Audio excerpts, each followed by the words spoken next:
Olá pessoal, boa noite. Eu tô fazendo esse vídeo pra gente gravar. Eu tô gravando esse vídeo pra gente fazer uma watch party daqui a pouco. Assim que eu terminar de gravar, eu vou colocar lá no YouTube e aí a gente vai assistir ao vídeo junto, onde vocês vão poder tirar dúvidas sobre a matéria do tópico 6 da disciplina, que é anuidades. Tá? Então, vamos começar. Vamos lá, deixa eu só me ajeitar aqui com a minha caneta, como sempre. E a calculadora. Pronto. Então, isso aqui vai ficar aqui incomodando a gente. Perfeito. Melhorou. Então vamos lá. Chama-se anuidade a sucessão ou sequência de pagamentos ou recebimentos que ocorrem em datas pré-estabelecidas. Tá? E a gente vai chamar esses pagamentos pela letra R.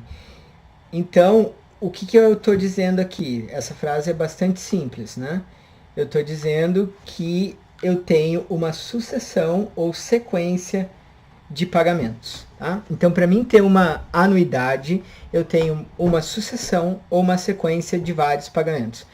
É diferente do que a gente vinha trabalhando até agora, porque até então a gente pensava em problemas onde eu tomava um empréstimo e tanto tempo depois eu pagava esse empréstimo.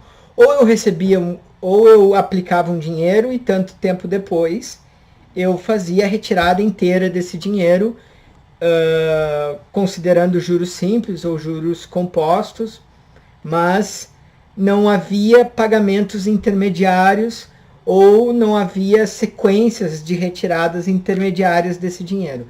E é isso que a gente vai fazer a partir de agora. A gente vai considerar esta situação, ok? A gente usa o termo anuidade, tá? Para seguir uma tendência internacional. Em que sentido? A gente poderia falar mensalidade, por que não, né? Semanalidade ou bimestralidade.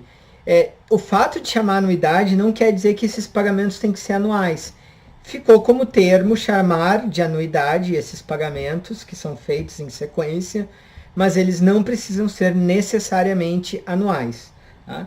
Antigamente, né, as prestações eram anuais. Não é mais assim hoje em dia, mas o termo ficou de anuidade. Ok? Então tá.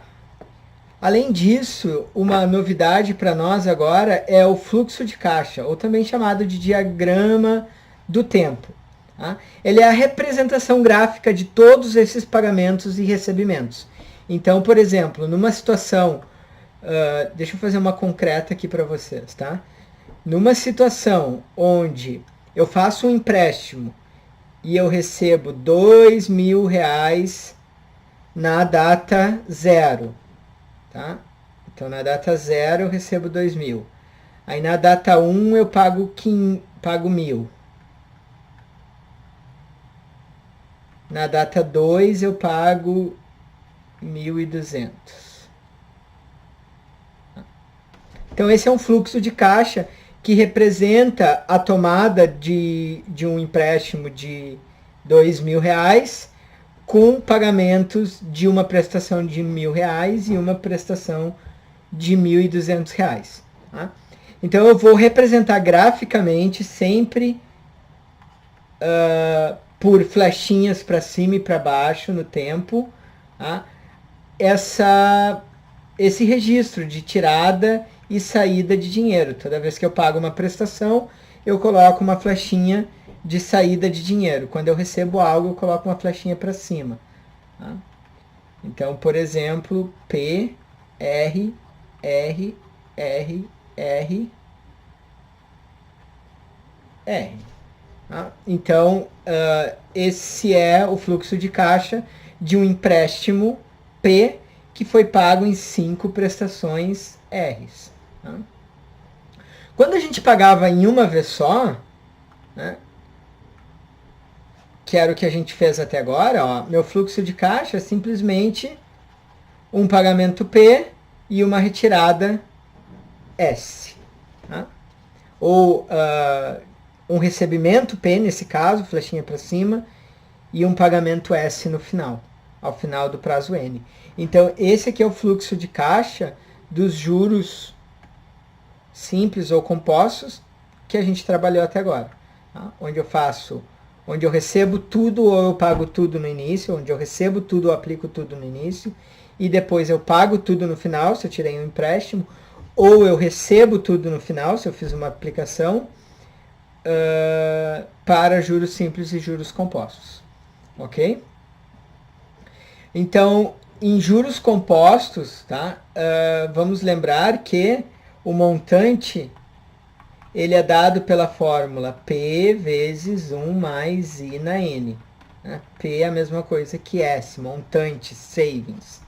Então, observem que eu posso escrever o principal como S dividido por 1 mais I na N. Tá? Que é o que está nos dizendo essa fórmula aqui. A gente já sabia disso, né? Certo, pessoal? Então, vamos lá. Tá? Observem aqui, ó. Aqui tem um fluxo de caixa, tá, por uma anuidade constituída de muitos pagamentos diferentes RJs. Tá? Então, eu tenho R0, R1, R2, Rn-1, Rn. O tamanho das flechas é diferente para indicar que o tamanho dos pagamentos são diferentes. Se eu quero saber o valor atual, qual é o valor aqui, ó, nesse momento, na data 0, desse fluxo de caixa, o que eu preciso fazer? Eu preciso trazer todos os valores à data presente. Então, na data 0, R0 vale R0. Tudo bem? E o R1 aqui, ó, o que vai acontecer se eu trouxer ele para a data 0? O quanto ele compõe do principal, né? Então, vamos dizer, P1 vai ser a parte do R1 que compõe o principal. Pela fórmula anterior, nós vimos que o que eu tenho que fazer? Eu tenho que dividir isso por 1 mais I elevado a N. Quando eu estou aqui no tempo 1, quanto tempo se passou?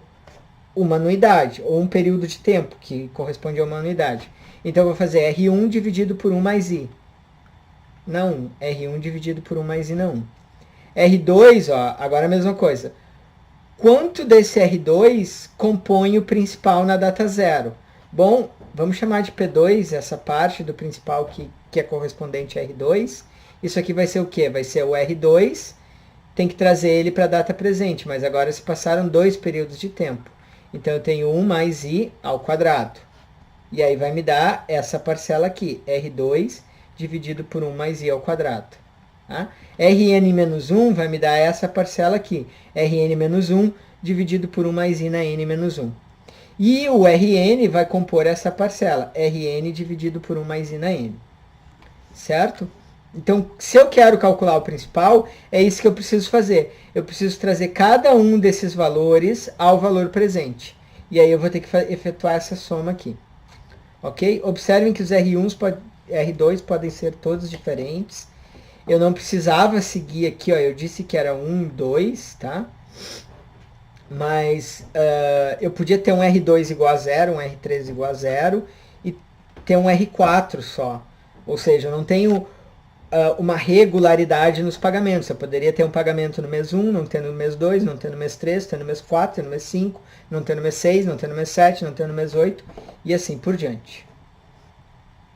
Ok? Então, as anuidades elas podem ser temporárias ou perpétuas. O que isso quer dizer?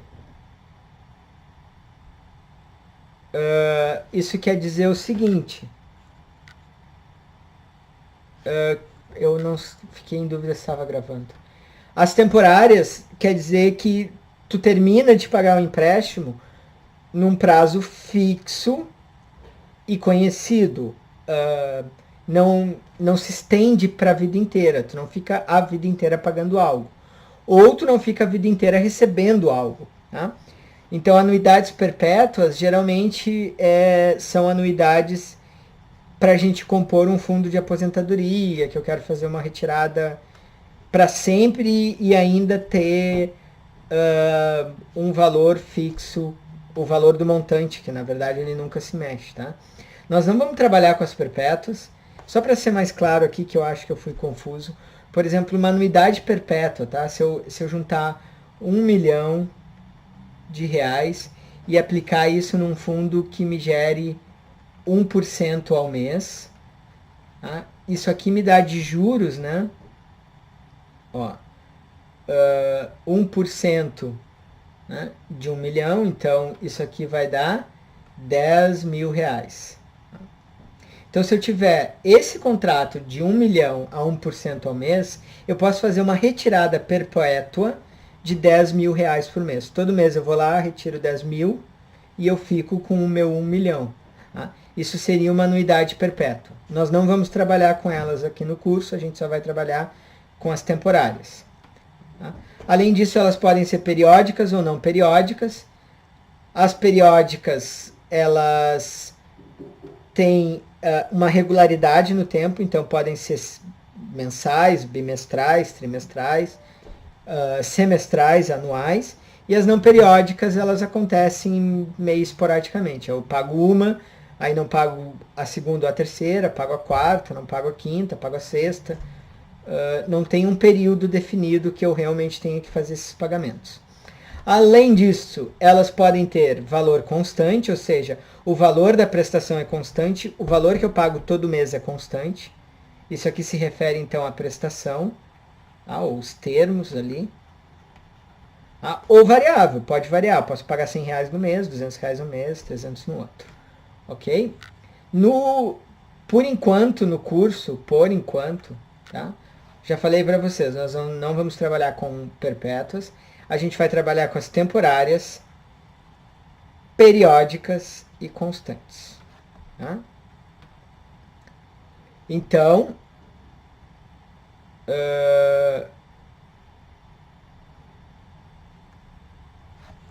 temporárias, periódicas e constantes. Então, temporárias significa eu vou ter um prazo N, periódica significa todas as prestações são iguais. Periódica não significa isso. Tá? Constante significa isso. Todas as prestações são iguais a um R. E periódica significa que as prestações são pagas dentro de um período. Ou seja, eu tenho N igual a 1, 2, 3, 4.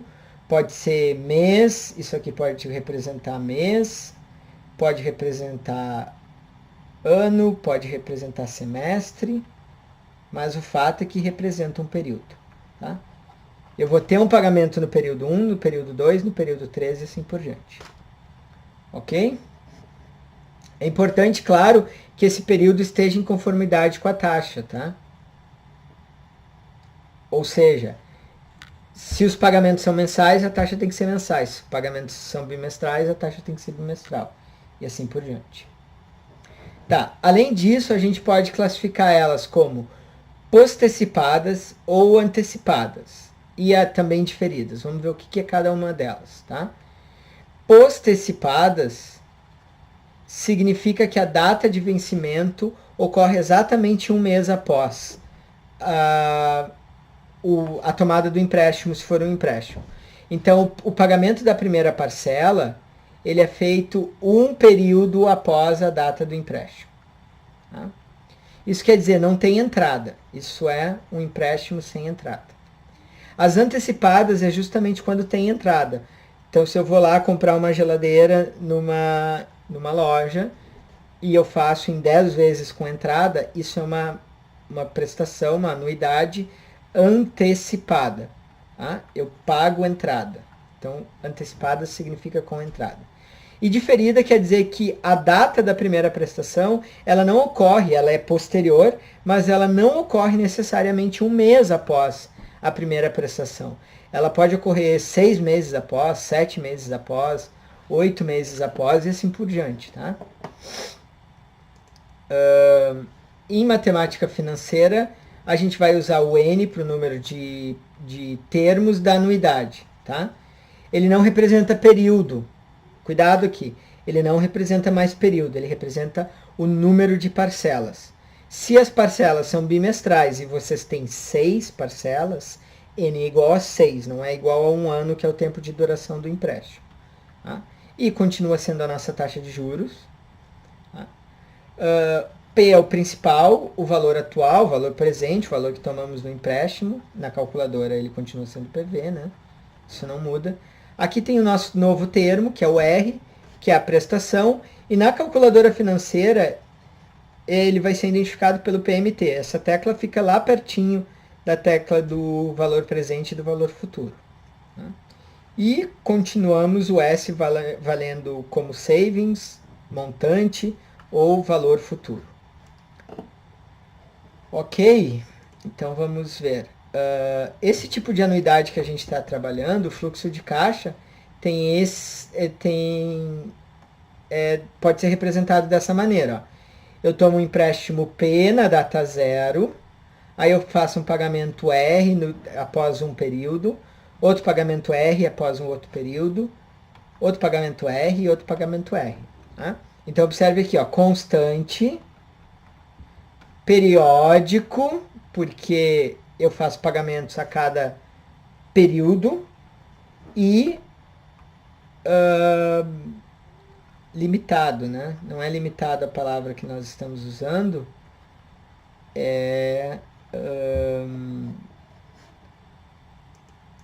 esqueci a palavra. Temporário, né? Temporário, que é essa ideia de ser limitado, né? Temporário. Ok? Então lembre, eu marquei lá para vocês, né? Esse é o fluxo de caixa das que a gente vai trabalhar. Temporário, constante e periódico. Tá. Então, nesse cenário, né, como é que, dado esse fluxo de caixa aqui, como que é o nosso principal? Ó, vamos escrever aqui. Ó. Principal vai ser o quê? Vai ser esse cara dividido por 1 mais I. Eu tenho que levar ele para o valor presente. Tá? Mais R sobre 1 mais I ao quadrado. Levar esse a valor presente. Mais R sobre 1 mais I na N menos 1, que é essa parcela aqui no valor presente. Mais R dividido por 1 mais I elevado a N, que é essa parcela aqui no valor presente.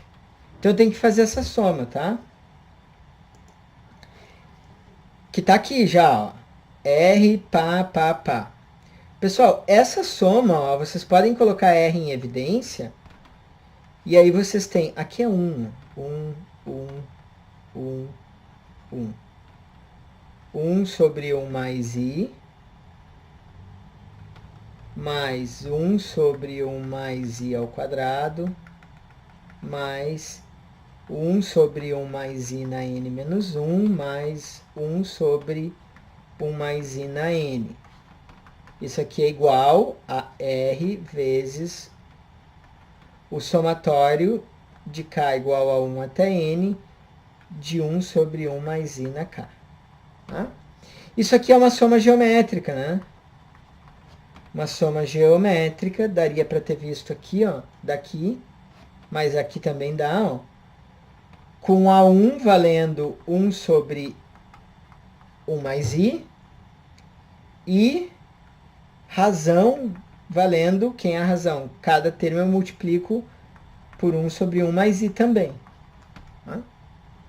Então eu tenho que somar esses termos, que é uma progressão geométrica, e eu sei somar uma progressão geométrica. Né?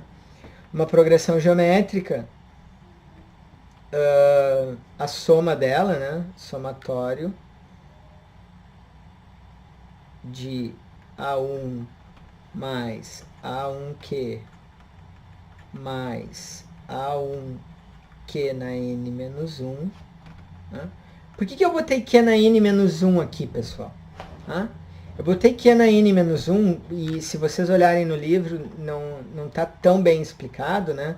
Porque a minha última parcela é 1 sobre 1 mais I na N. Certo? Bom, tá. 1 sobre I. isso aqui, ó. O A1 é 1 sobre 1 mais I. Então, o Q é 1 sobre 1 mais I também, mas aí quando tem N menos 1. Aí quando eu faço... Opa! Vezes. Quando eu faço isso, vezes isso, ó, esse expoente se soma com esse, vai me dar o N que eu tenho lá. Certo? Então, eu tenho que ir até Qn menos 1 para conseguir exatamente a série que eu tinha lá, né? 1 sobre 1 mais I, começa em 1 sobre 1 mais I, e termina em 1 sobre 1 mais I na N. Tá? A soma dessa PG aqui é... Agora, deixa eu apagar aqui.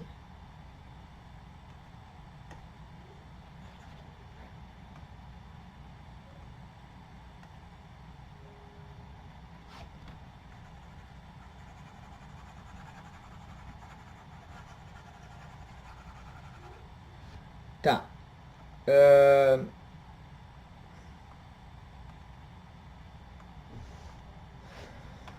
Pronto. Então, isso aqui vai ser A1, só usar a fórmula da soma, Q na N menos 1 sobre Q menos 1. Tá? Isso aqui vai ser igual a 1 sobre 1 mais I, vezes 1 sobre 1 mais I elevado a N. Isso aqui é 1 sobre... A gente já sabe que o A1 vale 1 sobre I mais 1. E o Q também vale 1 sobre I mais 1. Tá? Então, isso aqui vezes... Esse A1 aqui na frente está multiplicando tudo. Menos 1 sobre 1 sobre I mais 1, que é o meu Q, menos 1. Isso aqui que está multiplicando tudo, ele multiplica toda a fração. Então, esse I mais 1 aqui, esse 1 mais I aqui, ele pode multiplicar isso e isso. E aí daria assim, ó, o denominador. Quando eu fizer 1 mais I vezes isso, vai dar 1. Menos, e quando multiplicar por 1, vai dar 1 mais I. Tá? Agora aqui, ó, eu vou ter que fazer essa soma, essa subtração, que está aqui. Então, eu vou colocar tudo sobre o mesmo traço de fração. E vai ficar 1 menos 1 mais I na N. Tá? Agora, esse 1, desenhar... 1 menos 1, menos 1. Então, isso aqui é igual a... Sobra o que aqui? Menos I. Tá? E o que eu tenho lá em cima, né? Lá em cima eu tenho 1 menos 1 mais I na N, dividido por isso. Tá? Mas essa parte desse denominador aqui dessa fração, o denominador dessa fração que está no numerador da fração grande, eu posso trazer aqui para baixo. 1 menos I na N. Tá? Isso é a mesma coisa que fazer produto cruzado. Se vocês não acreditem, façam ali o produtinho cruzado que vocês vão ver. Tá? Esse menos 1 aqui, ó, ele pode trocar o sinal de todo mundo lá em cima. Então, vai ficar 1 sobre 1 mais I na N, menos 1, dividido por I, vezes 1. Isso aqui é mais, tá? Isso aqui é mais também. Mais I na N. Ó, era mais aqui, ó, tá? Não sei porque eu escrevi menos. Perfeito? Então, essa é a fórmula do principal. Vamos seguir aqui, que vai estar aqui no próximo slide. Principal, no caso de que eu tenho anuidades com prestações, N prestações, R, a uma taxa I ao período. Então, o meu valor atual, o valor presente, é dado por essa fórmula aqui que a gente acabou de deduzir. Ok? Pessoal, eu vou começar os exemplos agora, tá? Mas antes de fazer uns exemplos, eu vou dar uma parada no vídeo, vou cortar o vídeo em 2, para ter certeza que está gravando, porque por alguma razão eu acho que não está. ok? Então eu vou parar aqui um pouquinho, vou conferir e aí eu volto com o segundo vídeo só de exemplos.